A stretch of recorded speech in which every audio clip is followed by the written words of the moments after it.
Let's take a look at collar chokes through the eyes of a white belt and how that changes as you work towards your black belt. The white belt begins by recognizing the submission itself. The man is tapping. My hands are near his neck. Pressure is being applied with a push and a pull. It's easy to see that in this bow and arrow choke. My shoulders and wrists pull back, my legs press forward. There are many creative ways of applying collar chokes, which include strangulations, which restrict the blood flow, and chokes, which restrict the airflow. In practice, collar chokes are often a mixture of both. They only take seconds to work and can succeed on opponents of all sizes. Your journey to mastery starts with the hand and the collar.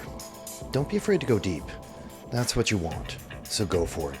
Sometimes you open the door for yourself if you're feeling courteous. Other chokes require a medium grip, but for most beginners, you don't want to settle for a shallow grip. That's a classic white belt giveaway. Once you get your blue belt, you're looking to get that second hand deep as well. You want to get it close to the center line. A better angle can make the impossible possible. But don't grab the shoulder with that second hand. That's not close enough. And you never want to go over the face. It's kind of a dick move. Get a clean choke, or no choke at all. Try to be as technical as possible.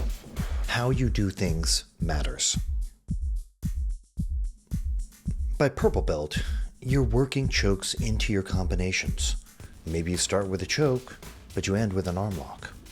Or maybe you force him to roll off a guard pass and attack his neck in the transition.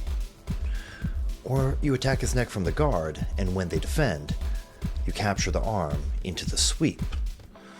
The choke doesn't always have to be a submission. It can be a pathway to the next opportunity. The thing is, you're not attached to a specific outcome.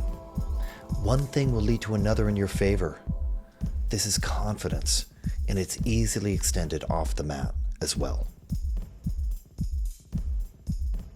Your technical options really expand once you start using your legs to finish.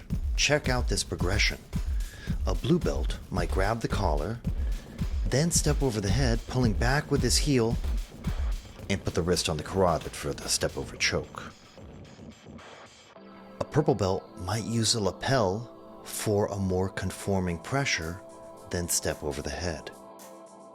Meanwhile, brown and black belts start the same way, then go to knee on belly, then crush the close arm, then step over the head.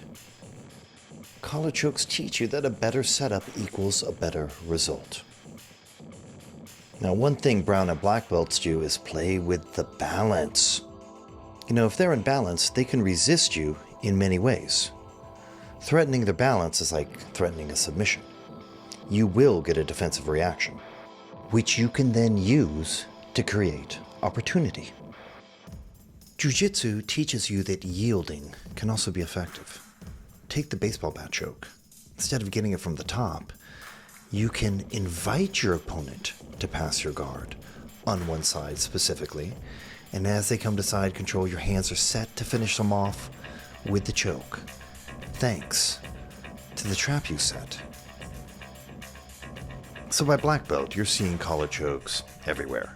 From the mount, S-mount, butterfly guard, inside their guard, side control, knee on belly, taking their back, or setting up the arm lock as they extend their arm to defend. The collar choke is now your tool, your technique, to use as you see fit. Sometimes as a submission, but not always. You must know all things like the collar choke, how to do it, how to tighten it, how to lay a trap. The collar choke is part of a system, a program, a game, which a white belt is learning and the black belt has already mastered. The more deeply you study the choke, the more creative you'll become, and the more potential you'll see in every situation. This is what we're training for.